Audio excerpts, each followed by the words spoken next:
All right, welcome to the Carl Jackson Show, your daily dose of objective truth in a world of confusion and lies. Guys, it's the same old, same old. The government showdown or shutdown was averted, and we knew that this was going to come to pass. I told you this is exactly what would happen. So we get the same old, same old. The Republican Party kicks the can down the road. Now, admittedly, thank God there are over 90 fighters that were involved in this fight that tried to slow this thing down or stop this boondoggle from happening, but it did not occur. So right now, as we speak, the Biden level of spending continues. In Congress, there will be no border security. The weaponization of the DOJ will continue. And the household debt now is about $245,000 per household. Welcome to Bidenomics. All of that and more in this edition of the Carl Jackson Show podcast. Please stay tuned. First, I want to introduce you to my sponsor, MyPillow, MyPillow.com. Mike Lindell, a patriot. If you go to MyPillow.com, click on the radio podcast square at the top of the page, spell my name, CARL, or enter my name, or if you prefer, give them a call, 800-858-0263. There are deep discounts available to you if you go shopping on mypillow.com, or again, give them a call and use my name, promo code Carl, 800-858-0263. A 10-year warranty on all MyPillow products. 60-day money back guarantee. There are products 50% off. There are products that are even over 50% off.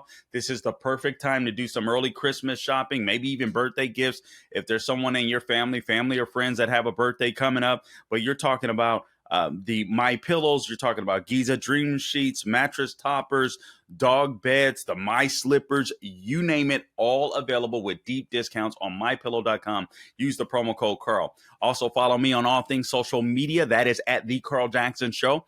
On all things social media, we are on Twitter. We are on Facebook. We're on Truth Social. We're on Getter. We're on Instagram. Follow us on Instagram. We're going to be putting out more Instagram videos.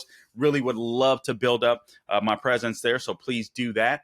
And then subscribe wherever you go to subscribe. Subscribe to my podcast at The Carl Jackson Show. Okay, so right off the bat, I want to go ahead and play some video for you. I'm going to get in or a couple of videos for you, and then I'm going to get into Jackson's 5, and then we're just going to talk about this shutdown or this showdown. There was no shutdown. There was never going to be a shutdown, even though I was rooting for it, and I wasn't rooting for it because I wanted to hurt federal employees. I was rooting for it because I wanted to save America, and we are on a trajectory of spending that I don't believe at this point. I think Americans have become too addicted to debt. And I think there are so many Americans that are uninformed. This is a hard fight to have. And this is why Republicans just have to fight. And they have to constantly stay on offense.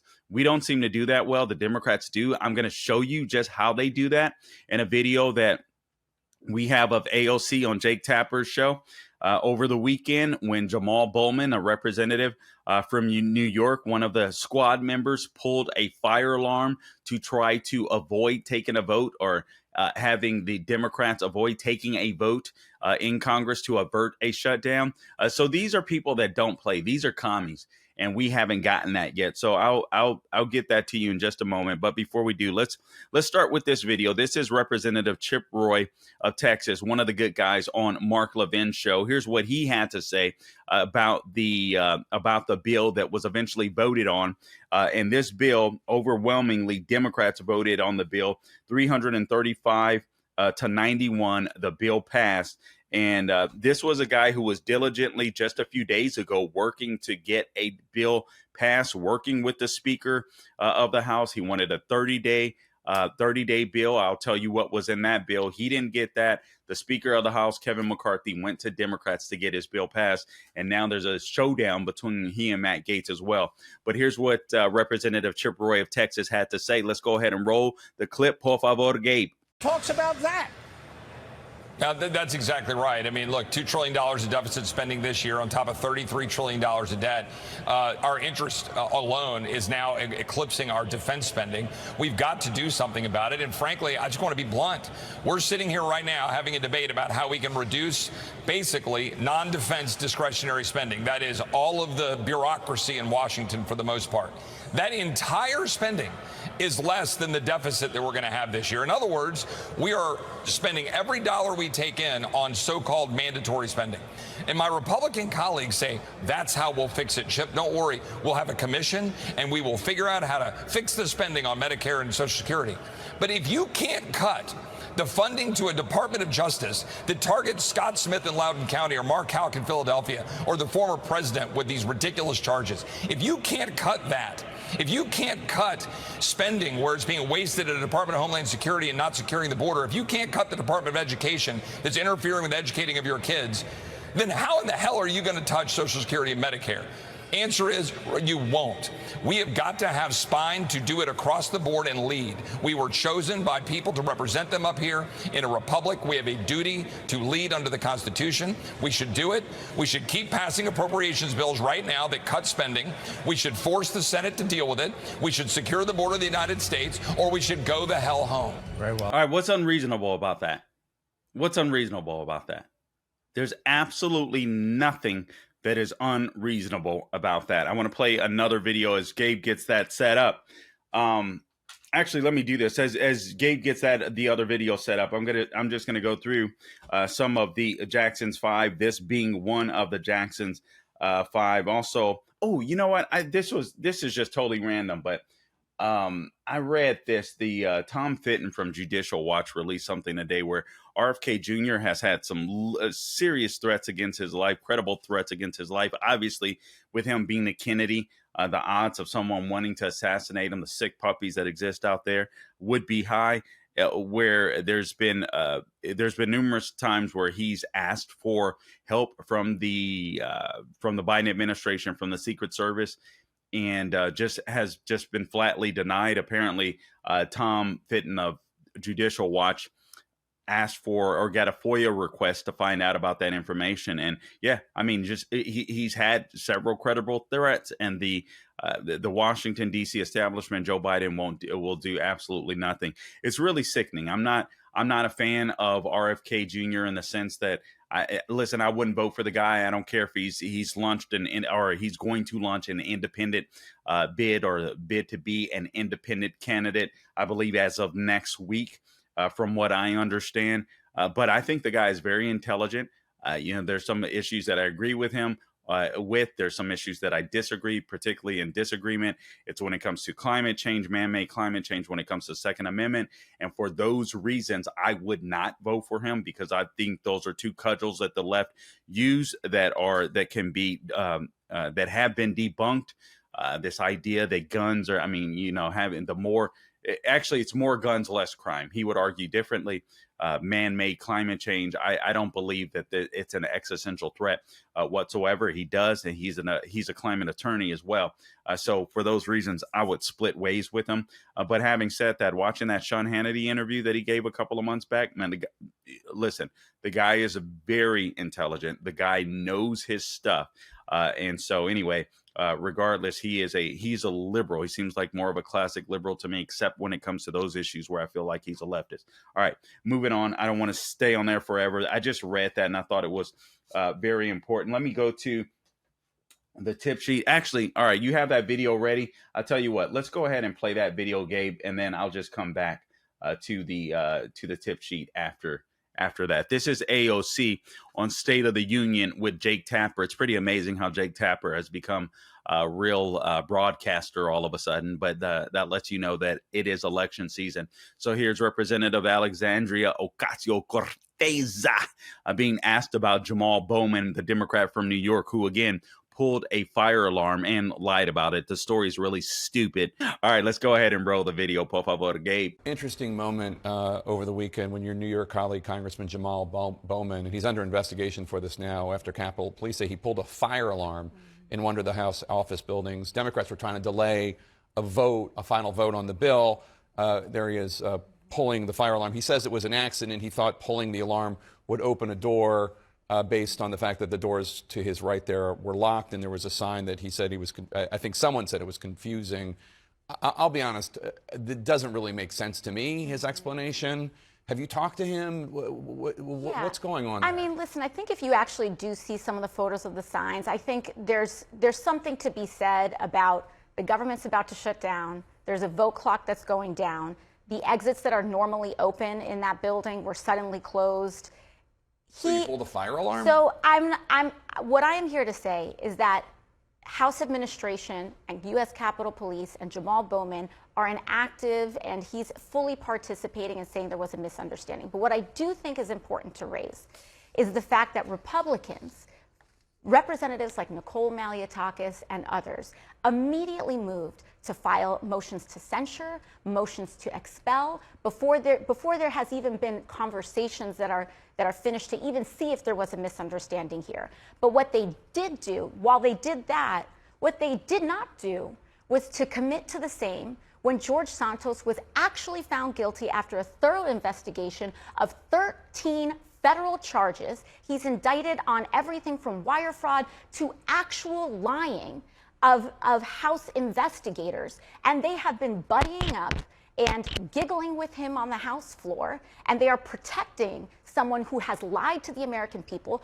lied to the United States House of Representatives, lied to congressional investigators, but they're filing a motion to expel a member who, in a moment of panic, was trying to escape a vestibule.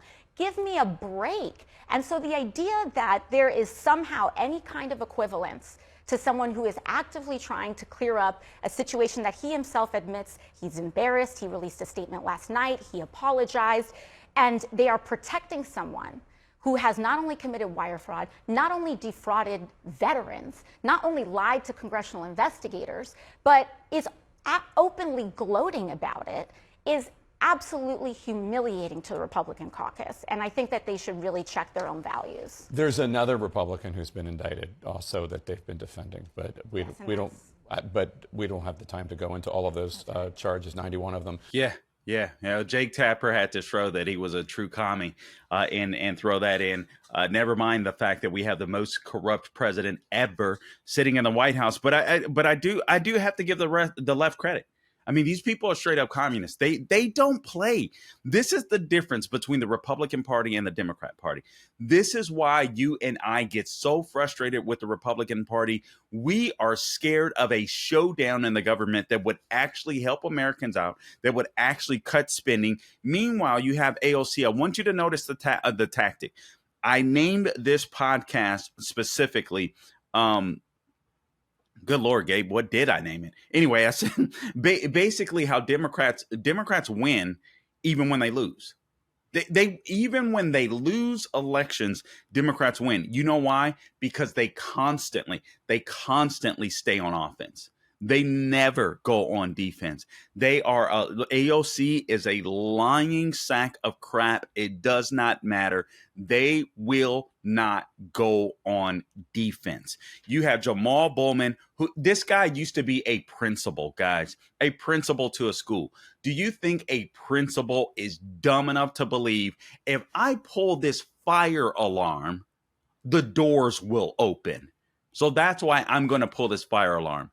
We don't even know if the doors were locked or unlocked, as he claimed, but we know that's a bold-faced lie. Anyone with a modicum of common sense and decency knows that is a bold-faced lie. But they do it anyway. Thank you.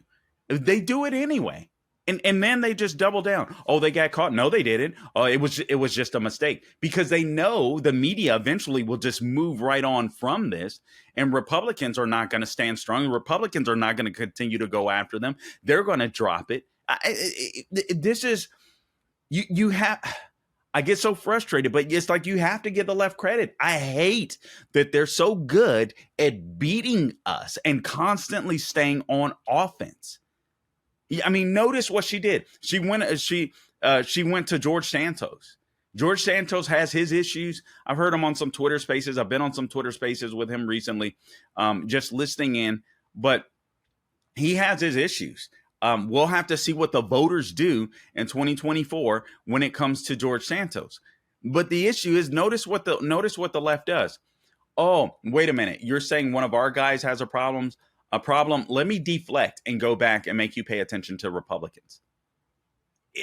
Could you imagine if Republicans could do that? Now, there are some that do that know how to do that and do an effective job, and they don't get enough credit for doing so. But obviously, many people in the Freedom Caucus do that. You see Representative Chip Roy, he's able to do that, but not many Republicans are able to do it. We get scared, we get weak-kneed. Democrats don't care if they were, and they're not going to be. But actually, they are. At least in red states, they don't care. They're going to double down. They're going to stick together. Republicans don't do that. It's like, oh my God, they're going to think we're racist. Oh my God, they're going to think that we're shutting down the government. It's absolutely insane what Republicans are willing to just get beat up, and ultimately it's us, we're the ones that get beat up. All right, this is from the tip sheet from Just the News. Florida Representative Matt Gaetz declared yesterday that he will indeed seek to oust Kevin McCarthy as House Speaker after a drama-filled scramble to pass a federal budget forced a last-minute temporary spending bill that required Democrat votes to pass. Gaetz, the leader of a wing of fiscal conservatives that wanted all 12 federal agencies spending bills passed instead of a continuing resolution, said McCarthy's maneuvering on Saturday violated the deal he made in January to become Speaker. And listen, I'm sorry. I don't think he's a far right wing guy. He doesn't. A lot of people on the Hill don't like Matt Gaetz. He comes across, he rubs a lot of people wrong, rubs a lot of Republicans wrong. But the bottom line is, I think what he's trying to do in Washington, D.C. is just.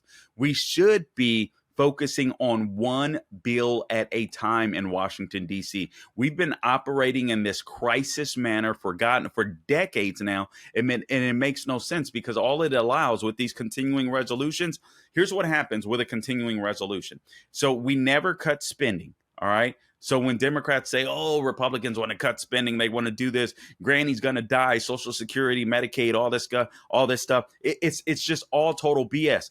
What happens is the spending level stays the same year by year, and they add to it. So any cuts, quote unquote, that are made is new spending. The old levels remain. What Chip Roy was trying to get is 30% spending cuts across the board, even if it were for 30 days. That would have given Republicans a little momentum.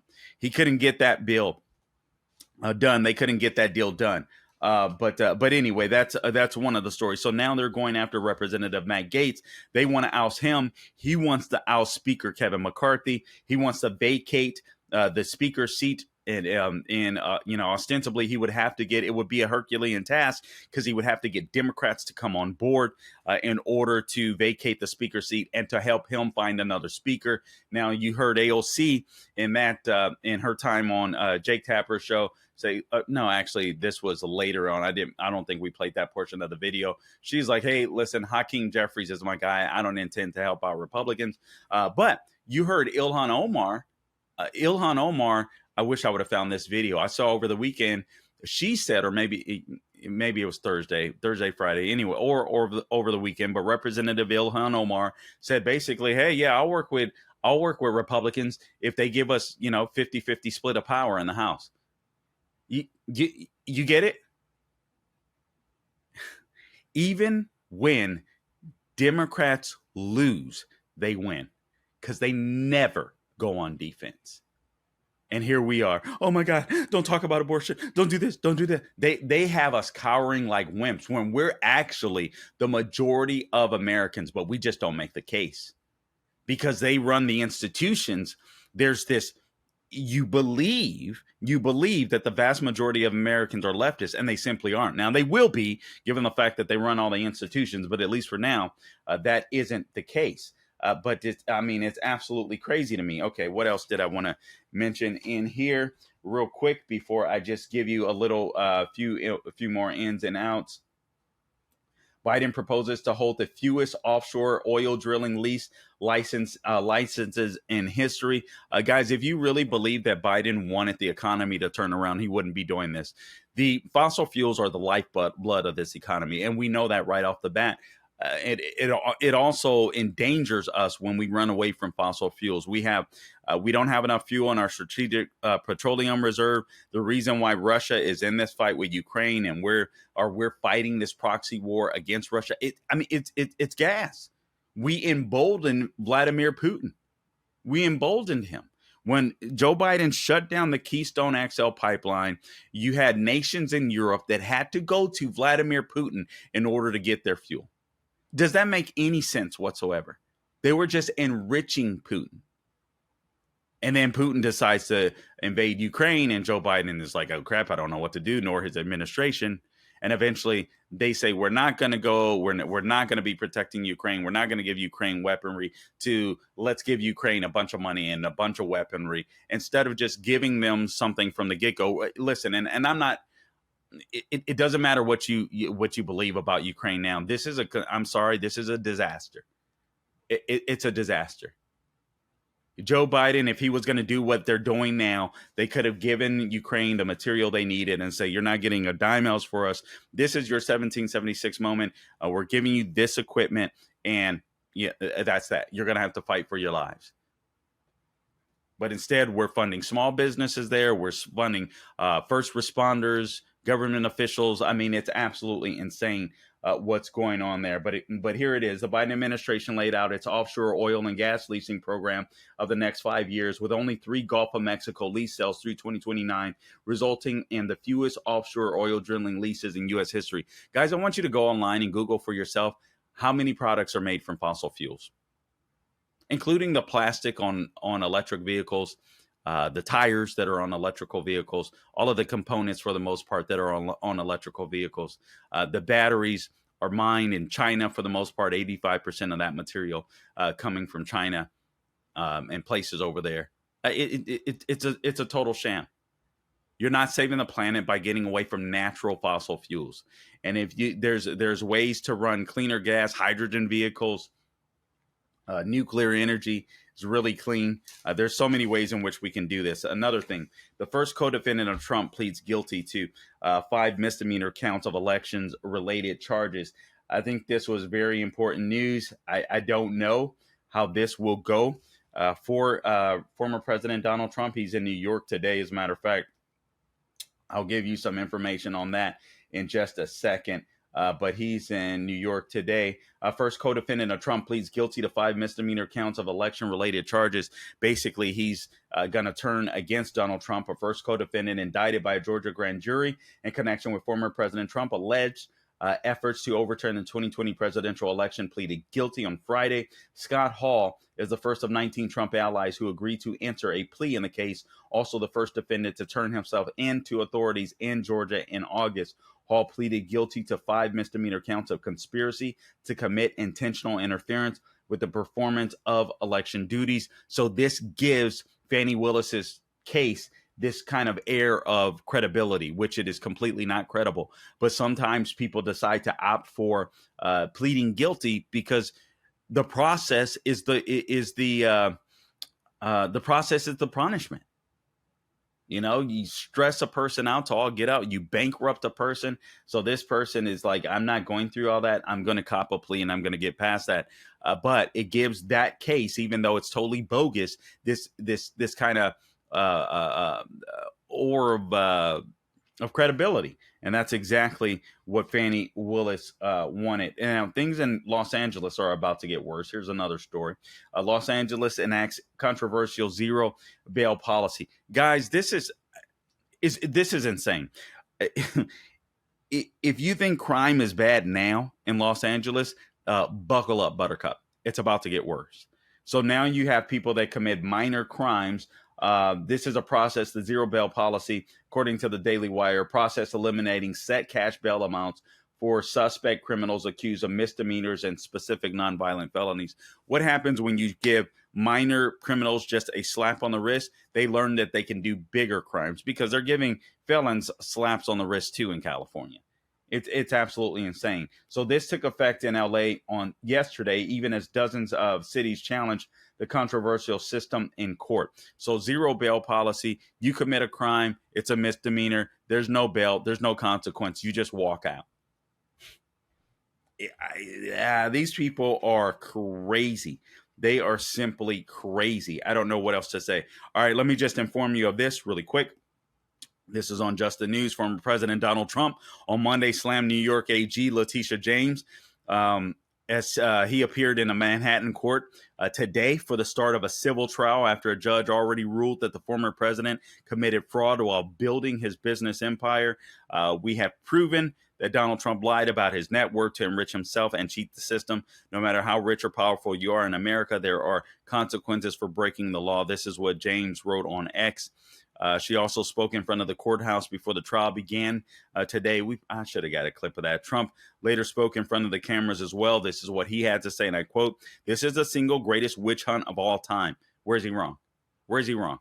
We have a racist attorney general who ran on the basis of she's going to get Trump before she even knew about me. What we have is an attempt to hurt me in an election. And a major blow to the former president, Judge Arthur Engoron, ruled last week that Trump, his associates, and his businesses inflated their net worth for years to secure benefits such as advantageous loans and lower insurance premiums.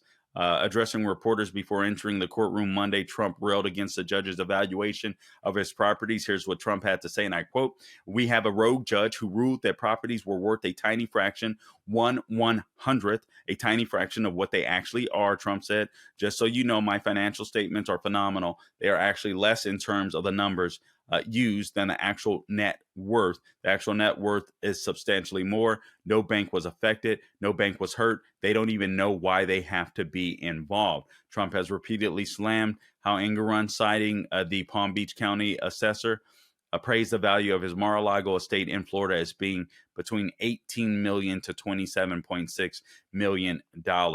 I could go on, but this charge is asinine. There's no way Mar-a-Lago is only worth 18.7 to 20. What is it? $27.6 million when in 85, I believe the listing price was $20 million when Trump bought it. All right. So you would have to believe that Mar-a-Lago, with all of the increases in property values that has gone on for several decades, 40 years, that somehow it's decreased in value or it's barely gone up when it's in one of the prime real estate areas in the country. That's just dumb. That's just dumb. And then, well, he valued the properties too high. Well, that's why you have appraisers for. And that's what you have banks for. Banks will look at the property. Banks will get their own appraisers and say, "I know you say this, but this is what we believe it's worth. So this is the loan that we're going to give." Or, that's what they do with the housing market too. This is just total BS. And regardless of how you feel about Trump, this is a witch hunt. Now, let me wrap up, just explain a little more with this showdown and why this is extremely important. It's extremely important that we go on offense. It's extremely important that we have a leader that's willing to go on offense to save America. Again, we've got no border security, no de-weaponization of the deep state. All we have is continued spending in Washington, D.C. Biden just won. But do you think, let me ask you an honest question. Do you think that as we get closer to the election of 2024, do you think Republicans would be willing to do more? Do you think they would have a fight then? You think Speaker McCarthy would do that? I doubt it. I doubt it. We missed a huge opportunity here. And I'm not convinced that we'll get it again. We're supposed to go back for another round in 40 plus days or so. We'll have to see what happened. Apparently there'll be no stunts though. All right. So the Daily Signal wrote about this, why conservatives in Congress voted against the spending bill. You guys remember when Barack Obama, during that shutdown, I believe it was with Ted Cruz, and it was so fake, like World War II veterans that were trying to go see the World War II memorial. They had it taped off with, like that yellow crime tape. It was insane. Basically, here's the fear from both the left and the right. Here's the dirty little secret. The only thing that shuts down are the non-essential parts of government. Now, granted, federal employees are furloughed, meaning they won't get their pay until the shutdown or the partial shutdown or the government is completely reopened. But the essential services remain. So everything that is needed, Social Security checks, welfare, all that kind of stuff, Medicare, Medicaid, our military, Nothing goes interrupted. All as far as all of the essential operations of our federal government, nothing goes interrupted. It is true that the pay is temporarily furloughed, but I really believe that Republicans need to do something about that in the future, so these fights aren't as hard.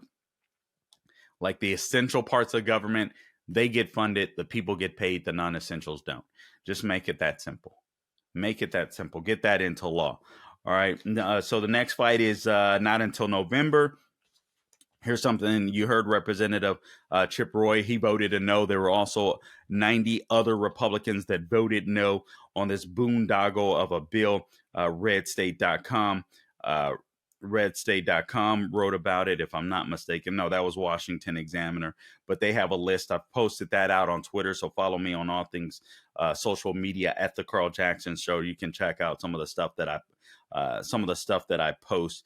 What did Red State write about this? Oh, they were talking about the people that could potentially take over for Speaker McCarthy were he to be vacated from his position, which I don't believe is going to happen. But frankly, I think I'm not against it. I'll tell you that. A slew of different names have been floated by members in different factions, including Republican Study Committee Chair Kevin Hern.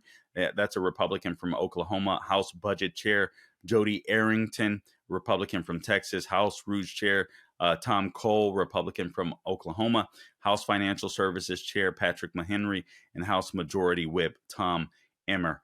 Which I would not want as majority leader. He's done some good things recently, but for the most part, he's pretty moderate. I don't want him.